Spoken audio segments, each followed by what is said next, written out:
민수기 16장 31절에서 35절 말씀. 그가 이 모든 말을 마치자마자 그들이 섰던 땅바닥이 갈라지니라.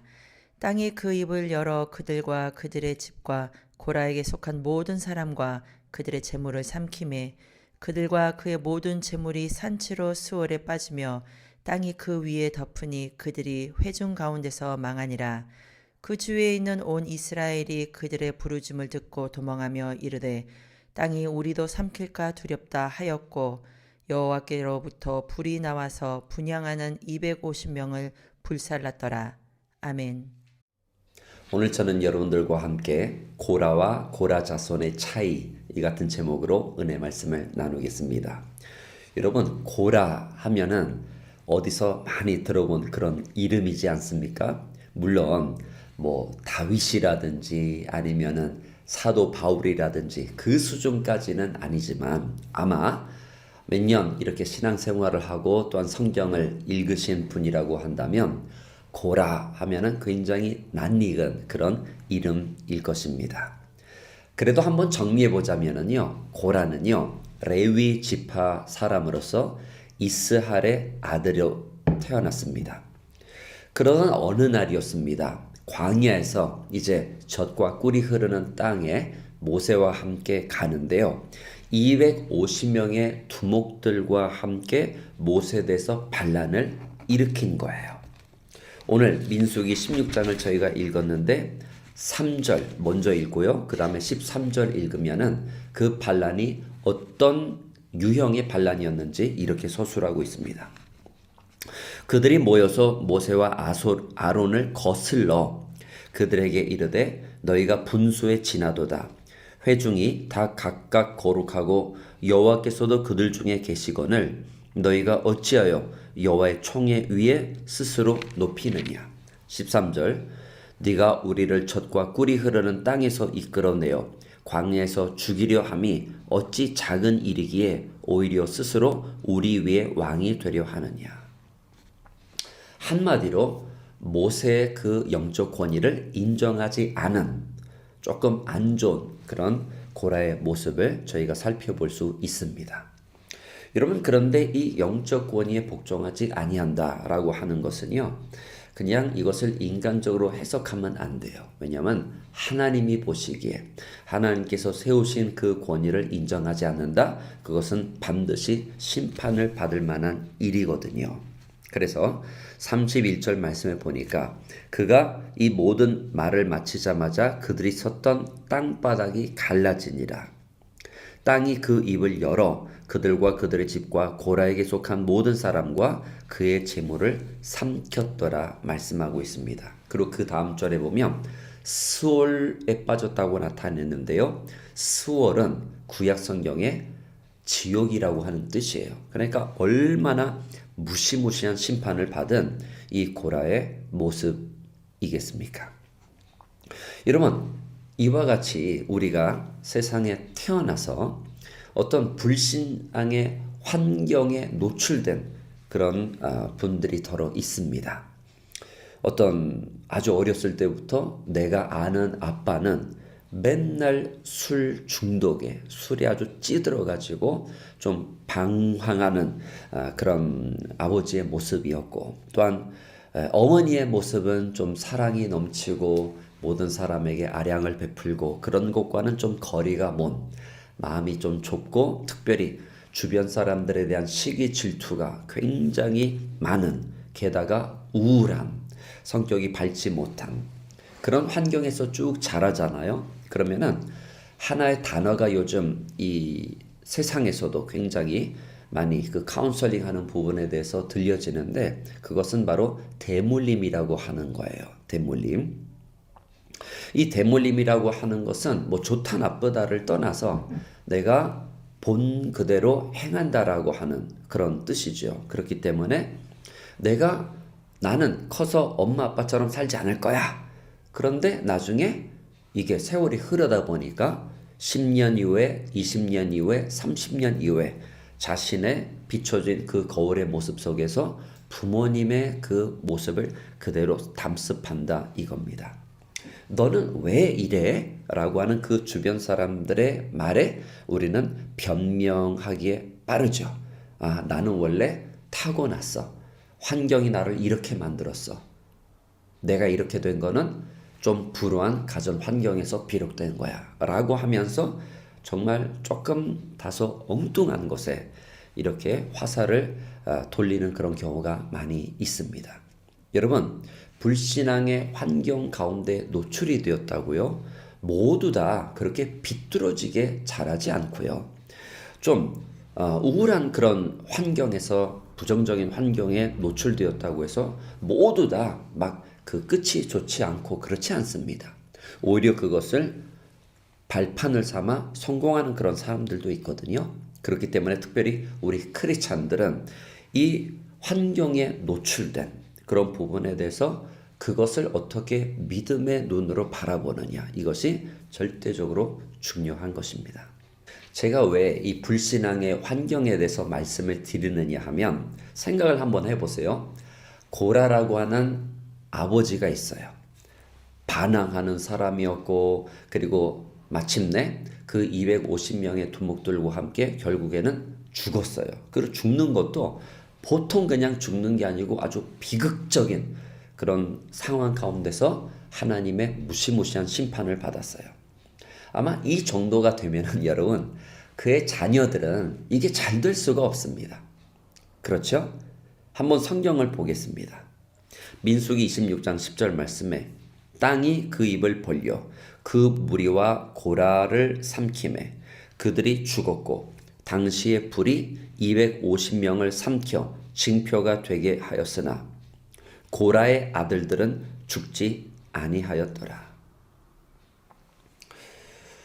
고라의 아들들이 죽지 아니하였더라. 이거 굉장히 좀 의아한 그런 말씀입니다. 그러니까 성경이 우리에게 전하고자 하는 이 메시지는 뭐냐면, 고라는요 그렇게 아주 하나님 앞에 불순종하는, 그래서 엄청난 무시무시한 심판을 받은 사람이에요.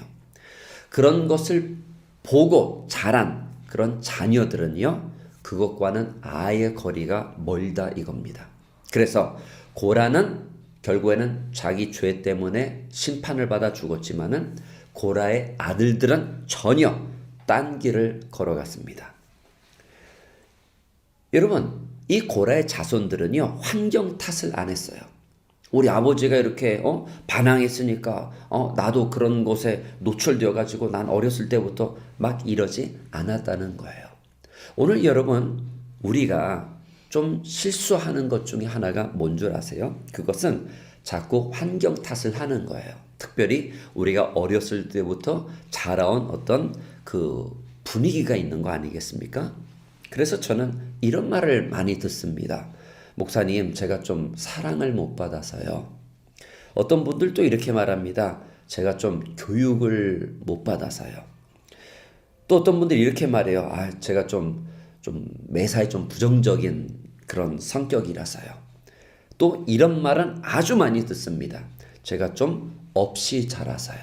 그러면서 뭐 언니, 동생, 형, 누나, 뭐 심지어 뭐 옆에 있는 뭐 친구, 뭐 사촌 막 이렇게 하면서 자기가 좀 풍족하지 못한 환경 가운데서 자랐기 때문에 결국에는 이렇게 내가 비뚤어졌다라고 하는 그런 변명을 자꾸 늘어놓는다 이것이죠. 그러나 여러분, 고라의 자녀들은 그렇지 않았습니다. 오늘 그러므로 우리는 복음의 능력으로 다시 돌아가야 돼요. 복음의 능력은 뭐냐? 어떤 환경에서 우리가 자랐든지 간에 여러분, 예수 그리스도를 믿는 순간 그 저주는 다 떠나간 줄로 믿습니다. 아멘. 고린도서 5장 17절 말씀, 그런즉 누구든지 그리스도 안에 있으면 새로운 피조물이라. 이전 것은 지나갔으니 보라 새 것이 되었도다. 어떤 환경에 있든지 간에 여러분, 예수님을 믿었으면은요 복음의 능력을 붙드시는 여러분이 되시기를 바라요. 더 이상 저주 없고, 그러므로 환경 탓할 것이 아니고 우리에게는 축복이 있고, 그렇기 때문에 하나님을 항상 찬양하고 또한 감사해야 되는 줄로 믿습니다. 그 고라의 아들들은 누구였느냐? 성경을 보면은요 아주 전으로 이렇게 돌아가서 출애굽기 6장 24절에 고라의 자손이 아들들이 세 명이 있다고 나타납니다. 첫째 앗실, 둘째 엘가나, 셋째 아비아삽.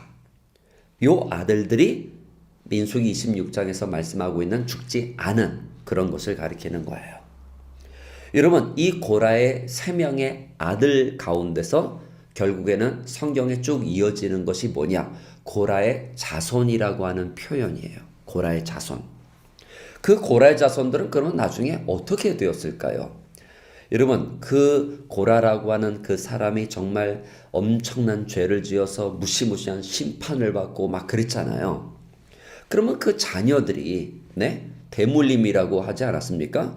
그러면 알코올 중독에 뭐 성격 뭐 안 좋고 뭐 극단적인 선택하는 사람들 난무하고 뭐 이렇게 있어야 될 거 아니에요. 전혀 그렇지가 않아요.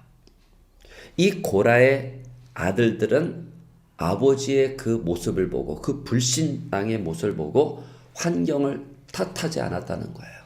하나님을 선택하고 믿음을 선택하고 오늘 그렇기 때문에 그 자녀들의 자녀들이 그리고 그 자녀들의 자녀들이 계속 고라의 자손이라고 하는 그 엄청난 믿음의 공동체를 이루었는데요. 그런데 그들의 무엇에 종사를 했느냐? 결국에는 레위 지파거든요.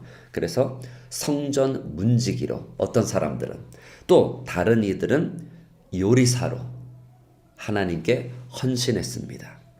그 중에 여러분 이 노래하는 자들이 정말 엄청나게 두드러지게 나타나는데요. 왜 여러분들이 처음에 제가 말씀드렸잖아요. 이 고라라고 하면 어디서 많이 들어본 이름인데 왜 그러느냐 하면 여러분 시편을 보실 때 뭐라고 나타내느냐? 아주 많이 고라 자손의 시라고 나타나 있어요. 고라 자손의 시. 그 고라 자손의 시편이 굉장히 많이 있거든요. 그런데 그 중에 저는 가장 너무나 은혜가 넘치는 그런 시편이 바로 시편 42편이라고 생각을 해요. 고라 자손의 시 이렇게 쓰여 있거든요. 시편 42편 하나님이여 라고 시작을 하면서 바로 거기서 영감을 받아 유명한 우리나라에 잘 알려진 하나의 찬송이 있으니 그것이 바로 목마른 사슴 시냇물을 찾기에 헤매이듯이 내 영혼이 주를 찾기에 갈급하나이다 라고 하는 찬양이에요. 할렐루야. 여러분 이 고라 자손의 시편이 물론 다른 시편들도 다 다윗의 시편도 그렇고 다 은혜가 넘치만요. 고라 자손의 시편만큼 정말 탁월한 그런 시편들도 없다고 생각을 해요. 물론 비교가 불가하겠지만은 너무나 영성이 깊고 너무나 하나님께 매달리는 그 갈급한 간절한 그 심정이 오늘 우리에게도 얼마나 감동이 되는지 모릅니다. 여러분 고라 자손 중에 또 유명한 한 시대 획을 그은 리더가 있거든요. 누군지 아세요? 사무엘이에요. 사무엘이 고라의 자손이에요. 여러분 이 정도가 돼도 아직까지 무슨 대물림 이렇게 하면서 우리 아빠가 이렇기 때문에 우리 엄마가 여러분 환경 탓하지 마세요. 복음의 능력이라고 하는 건 그 결박을 끊고요. 그 대물림을 완전히 그냥 쓰레기통에 던져버리고 복음의 능력으로 무장할 수 있는 절호의 기회가 되는 것입니다. 그렇기 때문에 여러분 지금 불신앙의 어떤 환경이 있으십니까? 탓하지 마시고요. 믿음의 눈을 들어보시기를 바랍니다. 오늘의 결론은 이겁니다. 고라와 고라 자손의 차이는요. 엄청납니다. 하늘과 땅 완전히 다르죠. 이와 마찬가지로 고라는 좀 안 좋게 끝난 그런 사람이고 안타깝지만은 고라 자손은 완전히 믿음의 엄청난 가문을 이룬 그런 사람들이에요. 오늘 저와 여러분은 이 선택기로에 놓여 있습니다. 간절히 바라옵기는 우리 성도들이 우리는 여러 환경 가운데 노출되어 있습니다. 무조건 막 부정적이고 그렇지만은 않을 겁니다. 긍정과 부정 사이. 그러나 그 가운데 내가 무슨 이렇게 비관적이게 된 이유가 무슨 이렇게 변명을 자꾸 늘어놓기보다는 복음의 능력, 우리 주님을 잘 섬김으로써 지금도 늦지 않았으니 여러분 스스로 시작하여서 고라 자손의 그 엄청난 영적인 유산이 바로 저와 여러분을 통해서 반드시 천대까지 이르는 그 놀라운 은혜가 임하시기를 주님의 이름으로 축원드립니다.